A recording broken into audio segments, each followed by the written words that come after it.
Buddha Dhammalipi channel में आप सभी का बहुत बहुत स्वागत है। दोस्तों, मैं हेमलता आप सभी का बहुत बहुत स्वागत करती हूँ और आज हम सीखने जा रहे हैं धम्मलिपि संयुक्त अक्षर।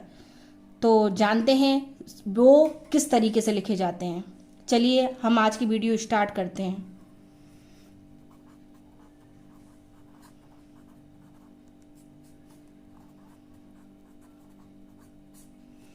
सबसे पहले हम लिखते हैं क और ल।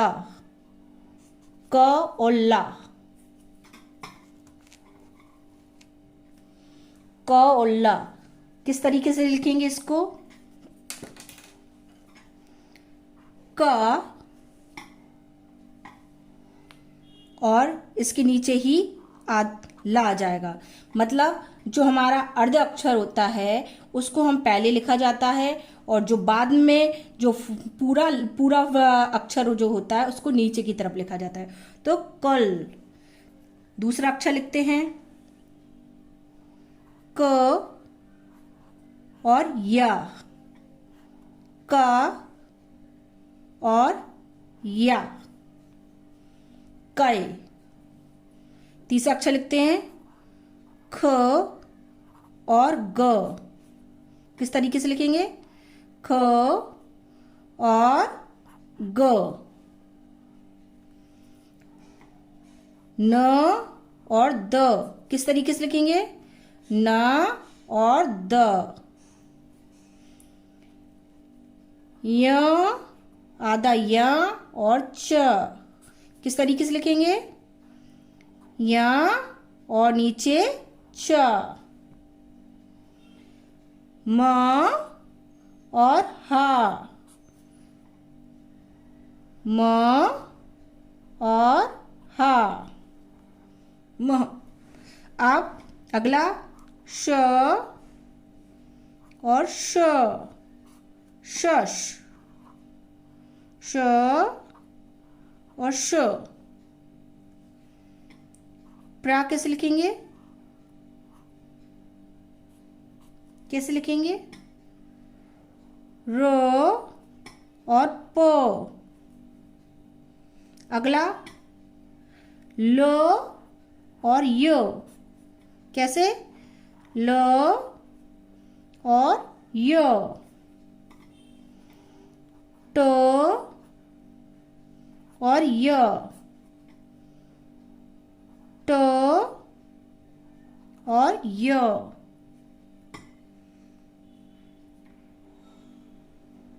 भो और य। भो और य।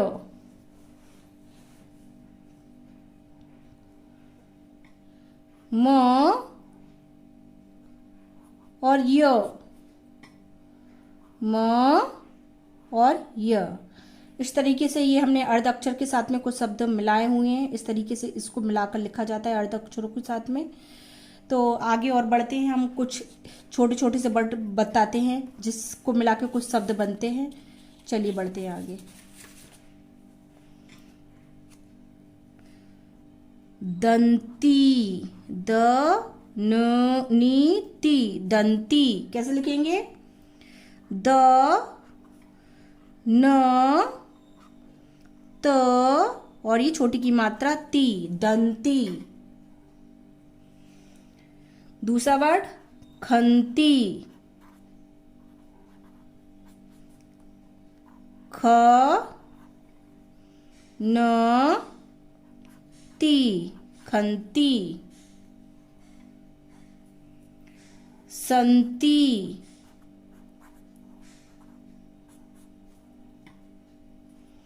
श न ती। संती। अगला निश्चंग।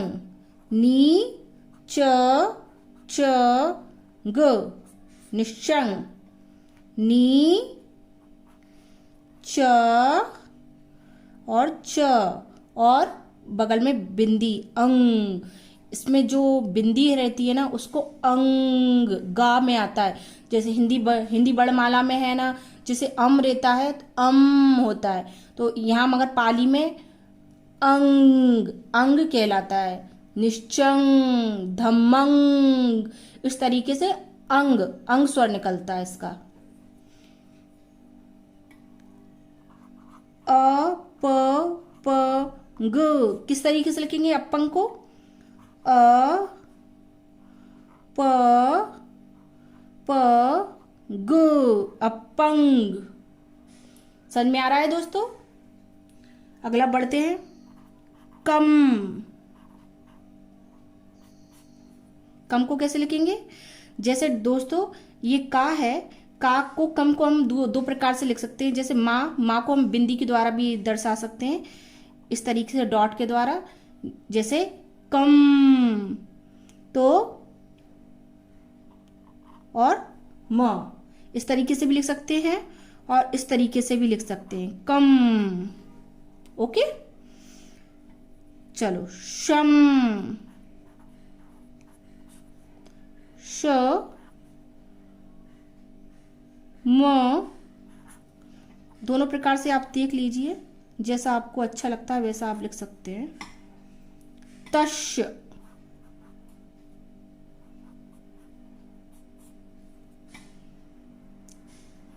त, श और श, तश। अगला लिखते हैं धम, ध म म, धम। नी बो बा नंग, निब्बानंग। नी बा बा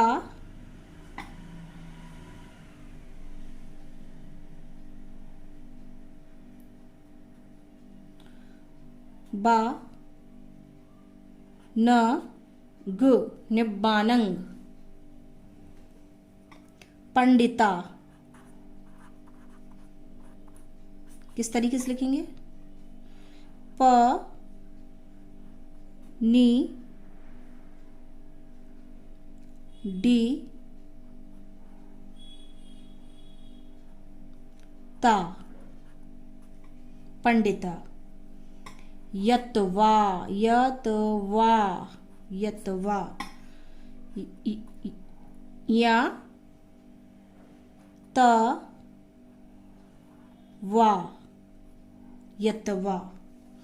तो इस तरीके से हमने कुछ ये शब्द बनाना भी सीख लिए अर्ध अक्षरों से, और आगे और हम शब्द बनाना सीखेंगे। जैसे कि मेरा नाम हेमलता है, तो आपका नाम जो भी है वो वाले शब्द बनाना सीखेंगे। कोई शहरों के नाम बनाना सीखेंगे, या और कोई नए नए शब्द बनाना सीखेंगे, जिससे आप जान पाएंगे कि और शब्द कैसे बनाए जाते हैं, अर्ध अक्षर कैसे लिखे जाते हैं, मात्राएं कैसे चढ़ाई जाती हैं।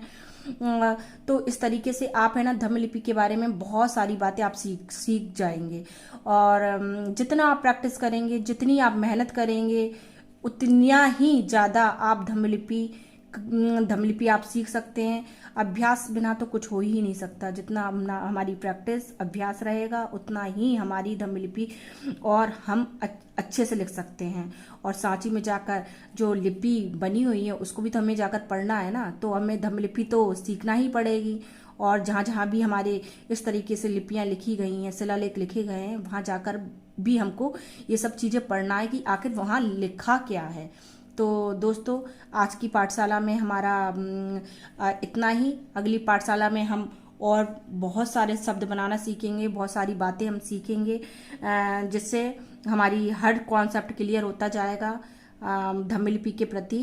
कहीं भी हमारा डाउट नहीं रहने वाला है। हम जितना करेंगे मेहनत उतना ही हम आगे बढ़ेंगे। तो जैसा कि मैंने आपको शुरू से वर्णमाला से मैंने स्टार्ट किया है, वर्णमाला से लेके मात्राओं से लेके, और आज मैंने कुछ अर्ध अक्षरों के साथ में शब्द बनाना सिखाए हैं। ये सब की प्रैक्टिस आप अच्छे से कर लीजिए और हम मिलते हैं अगली पाठशाला में। तब तक के लिए आप सबका बहुत बहुत धन्यवाद। साधुवाद।